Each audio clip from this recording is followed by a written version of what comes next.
Dan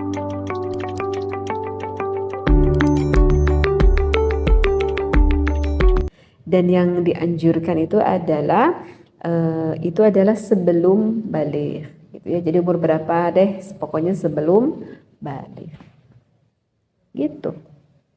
Nah, selain itu sunnah hukumnya menghitan anak yang baru berumur 7 tahun gitu ya. Jadi kalau kita menghitan anak pada umur 7 tahun, 7 hari, salah. Maksud saya adalah 7 hari setelah kelahiran anak tersebut. Jadi disunahkannya sebenarnya itu adalah 7 hari setelah kelahiran anak tersebut. Baik laki-laki maupun perempuan. Kalau anak perempuan memang udah biasa ya. Kalau yang disunat itu sekitar seminggu baru disunat, atau paling lama 2 minggu deh baru disunat. Tapi kalau anak laki-laki ya, anak bayi laki-laki kalau di adat di saya itu jarang sekali yang masih bayi udah disunat gitu. Tapi sebetulnya itu disunahkan. Kenapa disunahkan? Tapi ini disunahkan juga harus melihat dari kondisi anaknya dulu ya. Apa kira-kira anak ini mampu untuk menahan rasa sakitnya tersebut, ataupun apakah anak ini sehat atau tidak gitu. Sehingga kalau tidak sehat itu tidak diperbolehkan. Nah, mengapa ini disunahkan itu dikarenakan Rasulullah Shallallahu Alaihi Wasallam melaksanakan khitan terhadap cucunya Sayyidina Hasan dan juga Sayyidina Husain itu pada hari ke-7 kelahiran dari Sayyidina Hasan dan juga Sayyidina Husain, seperti itu. Ya, ini bisa kita ketemui ini di dalam At-Tabrani, di dalam Al-Jami Al-Hadis An-Nawawi, juga oleh Al-Hakim dan Al-Baihaqi. An Jabir anna Rasulullah sallallahu alaihi wasallam aqa'ad al-Hasani wal Husaini wa khatanahuma li sab'ati ayyamin. Di sini dikatakan wa khatanahuma, Sayyidina Hasan dan Sayyidina Husain dikhitan li sab'ati ayyamin pada hari ke-7 ketika kelahiran dari Sayyidina Hasan dan juga Sayyidina Husain. Apakah ada hikmahnya enggak? Kalau misalkan mengkhitan anak yang masih bayi, ada hikmahnya. Hikmahnya itu terdapat riwayat yang disampaikan oleh Ali bin Abi Thalib yang dikutip oleh Imam Asy-Syaukani di dalam Al-Hawaij Al-Majmu'ah. Khitanlah anak laki-lakimu pada hari ke-7 karena sesungguhnya itu lebih suci dan lebih cepat menumbuhkan daging. Artinya yang menumbuhkan daging di sini adalah cepat besar badannya, seperti itu. Jadi kalau itu ya, saya ingat itu guru saya dulu ketika saya masih di pondok gitu melahirkan anak laki-laki. Guru saya itu anak yang pertama laki-laki, maka disunatnya itu ketika masih bayi, dan memang itu cepat sekali sembuhnya. Baru sekitar 2 harian, paling 3 harian, 2-3 harian itu udah kering, udah kering gitu, cepat keringnya. Jadi cepat sembuhnya kalau disunat ataupun dikhitan ketika masih bayi. Gitu kan, kalau misalkan udah kelas 1 SD, umur 6 tahun, 7 tahun itu kan sekitar penyembuhannya ya sekitar 1 minggu ataupun sekitar 2 minggu lah. Jadi memakan waktu yang agak lebih lama, berbeda seperti anak yang masih bayi itu biasanya lebih cepat akan penyembuhannya. Tetapi itu sih sebetulnya tergantung kembali kepada kesehatan anak ya. Nanti kan dokter juga ini menimbang apakah anak ini udah layak untuk dikhitan ataupun belum.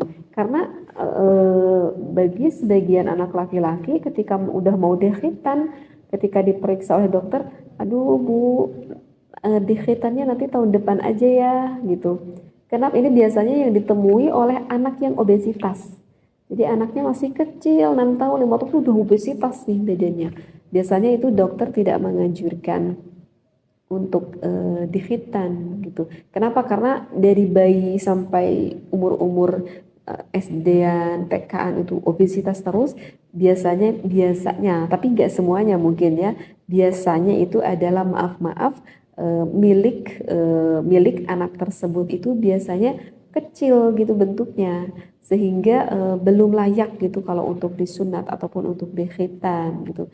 Nggak tahu kenapa ya, mungkin karena kesedot vitamin sama badannya kali ya, karena obesitas tersebut. Biasanya tuh dokter tuh nganjurin agar anaknya diet dulu gitu, jangan jangan obesitas, agar pertumbuhannya itu nanti seimbang dari badan sampai ke yang milik anak laki-laki tersebut, seperti itu.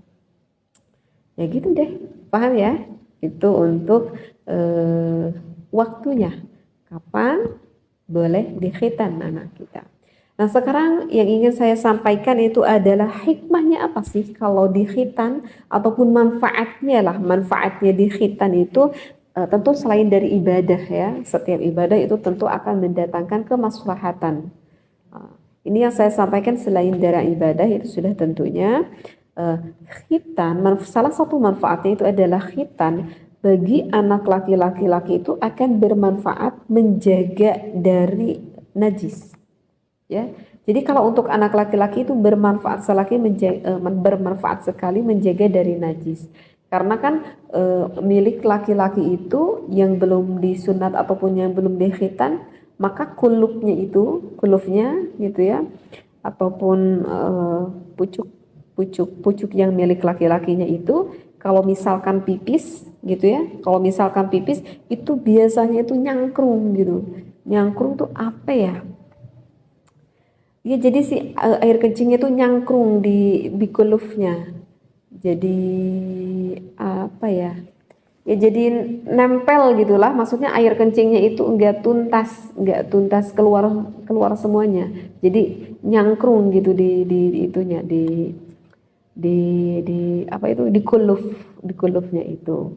Seperti itu. Nah, itu kan kalau misalkan udah balik, nanti kan kalau mau membersihkan milik anak laki-laki itu tersebut itu kan agak sulit, jadi harus agak dikebelakangkan sedikit sehingga bisa membersihkannya. Jadi itu akan cukup merepotkan sekali ketika nanti kencing, tata cara di dalam membersihkan dari najis itu tersebut. Seperti bahkan kalau misalkan nggak bersih sehingga air kencingnya masih nyangkrung di kuluf tersebut, itu bisa mengakibatkan tidak syah sholatnya karena sholatnya membawa najis.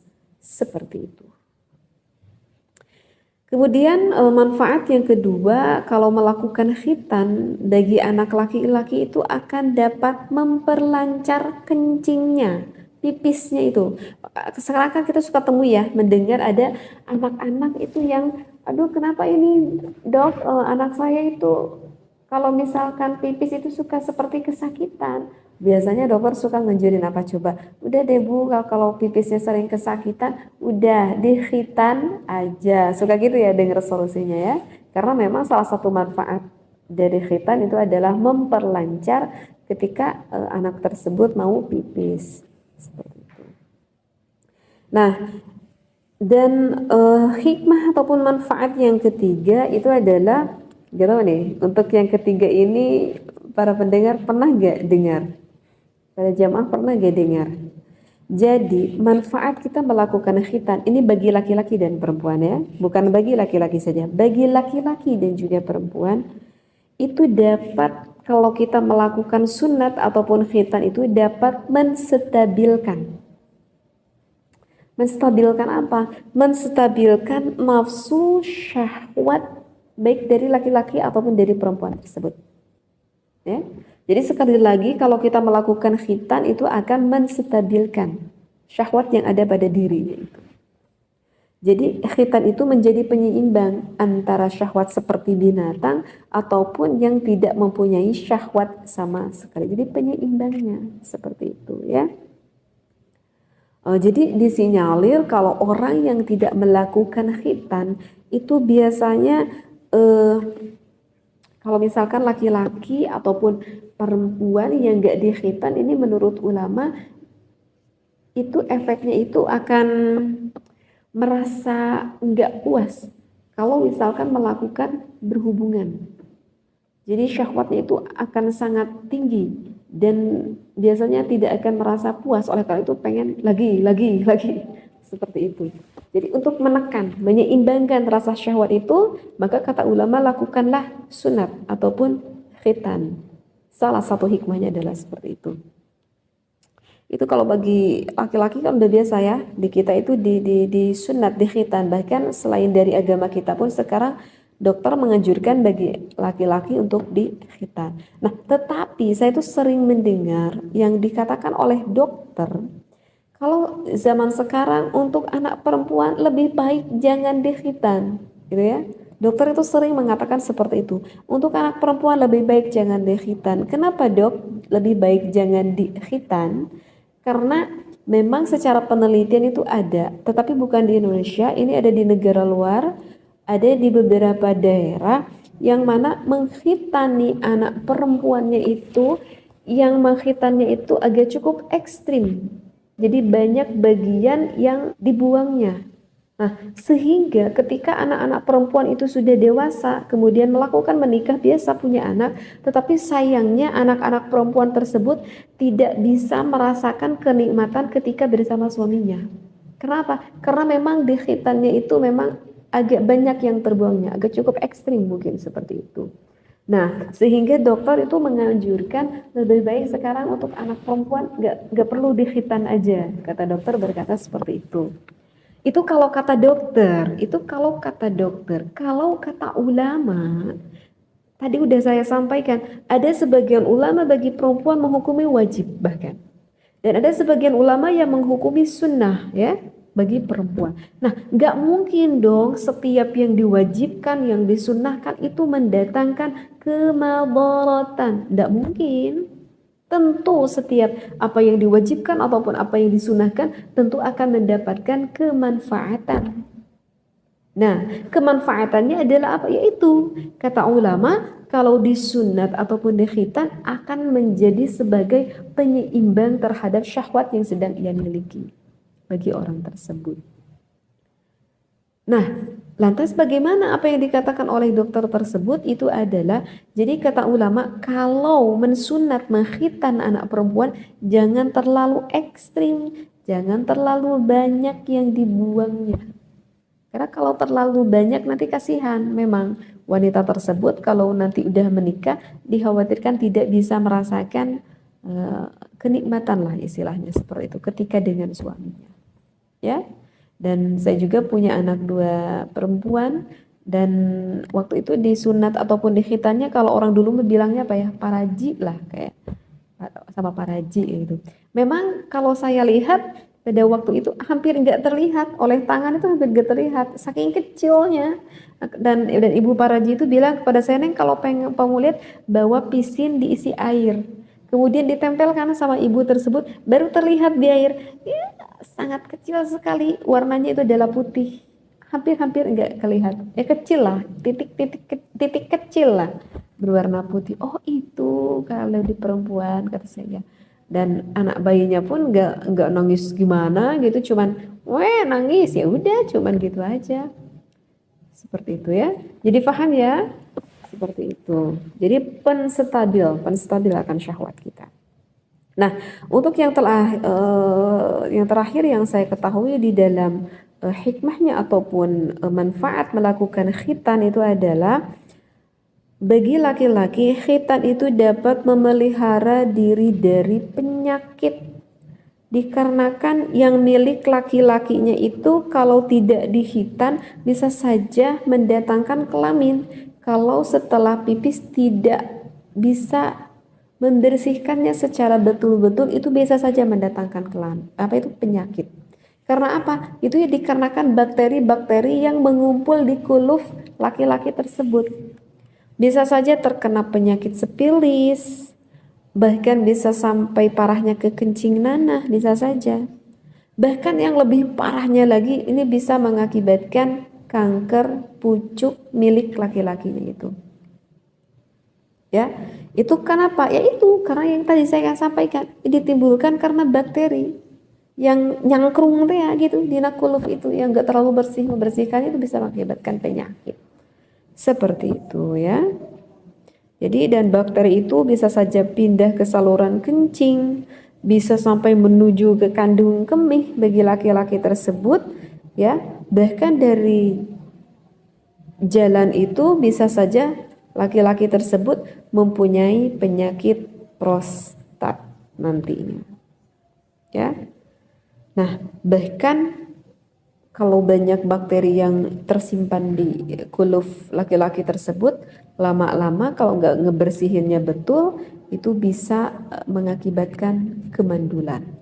Dan ada satu lagi yang parahnya, bakteri itu bisa saja ketika nanti sudah menikah menularkan bakteri itu kepada istrinya. Jadi karena itu bagi laki-laki apa? Dikhitan saja. Dan untuk anak perempuan menurut saya untuk suatu kehormatan kemuliaan bagi wanita tersebut lebih baik sama juga dikhitan. Tetapi ingat untuk anak perempuan dikhitannya gak boleh ekstrim gitu ya. Jangan terlalu banyak atau jangan terlalu besar maksud saya yang terbuang seperti itu. Sebetulnya sih ini di dalam referensinya masih ada menerangkan tentang bagaimana cara melaksanakan tata caranya melakukan khitan. Tapi kayaknya nggak perlu dibahas sih tata caranya ya.